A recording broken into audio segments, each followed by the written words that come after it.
When I was taking pictures, my face started twitching really, really bad. When I was like a wall of photographers and all the flashes was going off, my face was like, so I'm sure there's a lot of pictures of my face like, Hello, Vogue. I'm Cameron Diaz, and this is my life in looks, and it's in a book. Let's check it out. Let's see. The very beginning. This look was for The Mask. It was my character, Tina Carlisle. She was a lounge singer. I got this part by the skin of my teeth because I was a model and nobody knew who I was, and I was not an actress. So there was no reason for anybody to hire me. Chuck Russell, the director, who was the man who discovered me, said, "You're my Tina, let me get you here." And there she is, Tina. And that costume was made. It was my first costume that I ever wore. This dress was really cool because it was like very beaded, and when I danced, everything swung around, and it was meant to be like the seductress dress. Jim Carrey was incredible, so much fun. He was also who made me want to, make movies because I had never worked with an actor before, and he was just so wildly talented, and we had so much fun on that movie. The week we wrapped our movie, Ace Ventura came out, and everything changed for Jim. And so everything changed for me.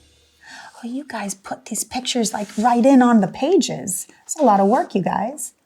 Oh, look at that kid. Back in the day, there were no stylists. Red carpets and premieres and all those things. You just wore your clothes. That was a Dolce & Gabbana cashmere leopard print sweater that I had. A pair of pants, God, I can't remember what they were. They were almost like a wetsuit material. They were like neoprene almost. The shoes that I had on, they were like Star Trek boots. They looked like Captain Kirk boots.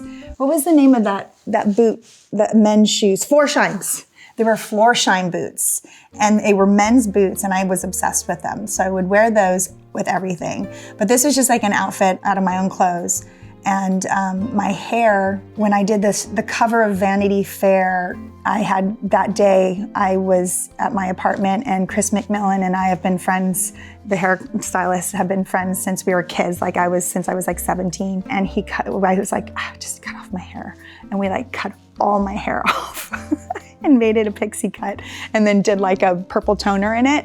And I showed up to Annie Leibovitz, and she was like, she was like, I still have that sweater.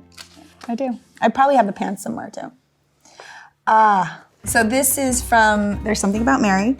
This is at the golf range when I'm literally hitting a golf ball for the first time in my life. Yeah, I really love to play golf now too. Yeah, so it kind of sparked my love for swinging the club, you know what I mean? Oh my God, so when the first time I read the script, I literally fell off my bed laughing. There's this description in the scene where my brother Earl like punches him in the throat, and for some reason like the thought of him punching him in the throat was the funniest thing to me, and I just like started laughing so hard I fell off the bed, and I knew I had to do the movie. What's the next one gonna be? Oh, Lottie from Being John Malkovich. What a fun character to play. I love that movie so much. We had so much fun making this movie. It was just like off the cuff kind of, we got to be in our own world. I loved being Lottie. I loved I had my brown contacts, I had my teeth, I had my wig, I had everything, and I was just so content as Lottie, and I had my chimpanzee, and I was just very simple, and I really loved being Lottie. It's funny because I also wore this outfit in the real world, and people would be like, "Are you Cameron Diaz?" And I'd be like, "No, I'm not." And they're like, "Yeah, you are. I know your voice." And I'd be like, "No, I'm not." And then I'd get really embarrassed because they'd be like, "Yes, you are." And I'm like, "How can you recognize me?" And it was so frustrating. And then there were people who were just like, "I had no idea it was you." Okay. Voila. So this dress was made for me by Versace. It's one of my favorites. I love it so much. It's such a beautiful like wisp of a dress. It was for after Charlie's Angels, the first Charlie's Angels. I could tell because of the eyebrows and the hair color. Me and Helena Christensen drove together in a limo. We went to the Oscars together, and yeah, it was really fun. It's just changed. So the red carpet used to be a lot more relaxed. Like you weren't like, there wasn't a ton of interviews. There was just like a red carpet. You walk through, you'd say hi, you'd wave, you'd stop for a second. There wasn't a lot of like how now it's like you have to show up, do 30 interviews before you go in, stop for a camera that does the 360 and the nails and the whole like, you know, fashion of it all. As you can see, I was just walking into the Oscars. There was like, somebody said, can you take a picture? I was like, sure. Hi. That was it. That was it. Charlie's Angels. This outfit was a pair of pants that I owned that were Chloe pants from when Stella was at Chloe. And I loved them so much. They were pants I used to wear all the time. And I couldn't find a pair of pants that I wanted to wear for the scene. So we had them made for the movie. And we just had a blast. We were at Soul Train and like dancing, and it was ridiculous. I mean, Charlie's Angels, so we trained basically 7 days a week, 8 hours a day for 3 months to learn our Kung Fu. And this was with our master Chen Yan. It was a time that completely transformed my life. All of a sudden I was strong and capable, and that was like my journey out to starting, you know, to just take care of my body and the strength in it. That's the amazing thing about making movies. You get to learn all these things from masters, like true masters, people who are, you know, the best of the best, and they impart their knowledge on you, and you get to learn a skill set that you would never be able to learn otherwise, you know, unless you really dedicated your life to something.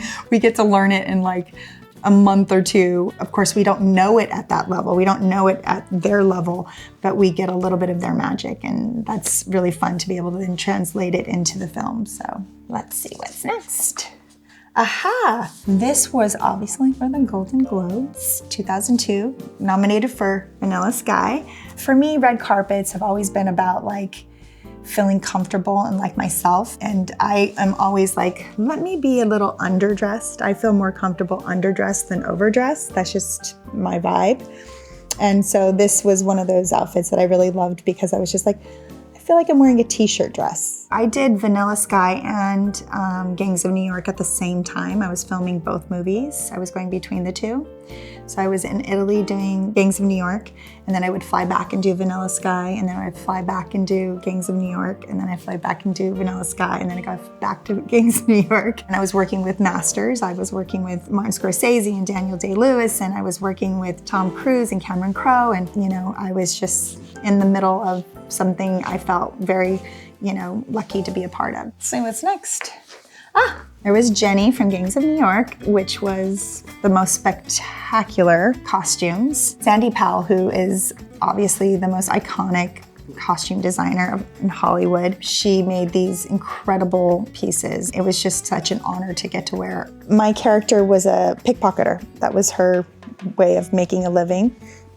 And when I got to Italy, they introduced me to a man they called the Magician, and he was a professional pickpocketer. He showed me the art of picking pockets. So I would practice on set all the time. But what I found quite extraordinary was he had a family. He put his kids through college. He like was legit. It's all like distraction.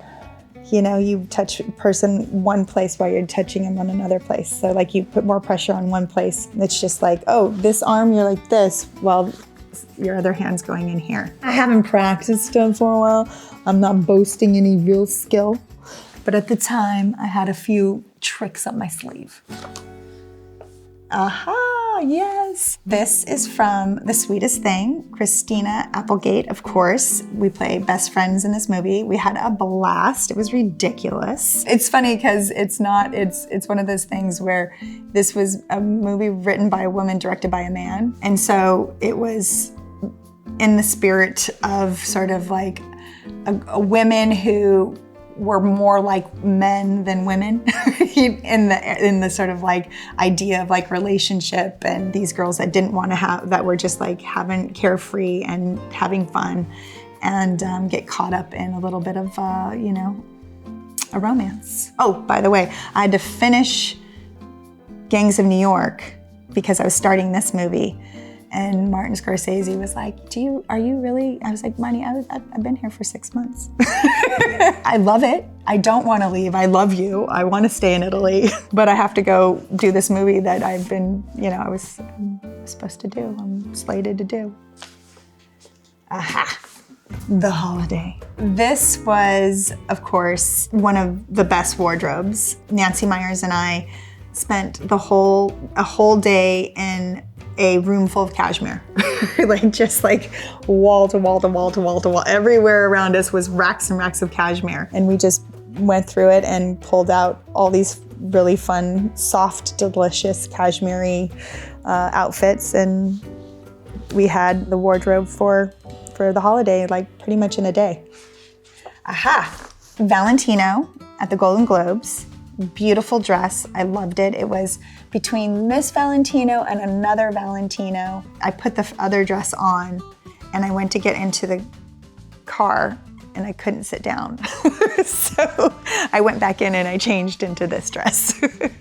And I was so glad I did because I think it's such a beautiful dress. I had dyed my hair dark, I think just because. It's just a choice that I got to make for myself. I loved it. I love having dark hair. Oh, so this was for the Met Gala, Christian Dior. I remember this was just, I loved this color. And I wanted to pair it with something jewelry-wise completely different. I didn't want to wear diamonds. So I went and I picked out those earrings and necklace and had them bring it for that ball. This was Rachel Zoe helped me with this gown. And, yes. So this is the 82nd Academy Awards, Oscar de la Renta. Just a beautiful gown. To me, this was the most gown that I've ever worn to a red carpet. That was just I felt like it was a princess gown. The next morning, I came into my trailer and for some reason, the fashion police was on. Remember this, that thing, the fashion police? And the commentator was talking about how my hair looked so, she didn't understand why I would do my hair that way. And I remember looking at it when she said that, and her hair was exactly like mine. I was like, huh. It's been so long since I did a red carpet. I don't know how evolved I am at this moment. We'll find out. I'm about to do my first red carpet in, I don't know, 10 years. I always kind of approach it the same way. It just has to feel for me effortless. I don't like to feel like I'm putting anything on. Fashion is fun. I enjoy it, but it's sort of when you're standing in front of the world like that, you really just want to be in something that makes you feel at ease. So that's what I always look for. Well, there it is. The reason why we're all here. My Vogue Mexico cover. What a day. It was my first cover shoot since I took a 10-year break, and I was asked, what would you want to do? I felt like I wanted to reach an audience that has always been so wonderful to me. And so the opportunity for Vogue Mexico came up, and I said I would love to if they would have me, and there I am. Well, thank you so much for having me, Vogue, and I will sign off, literally. I haven't done that in a long time. It's called an autograph.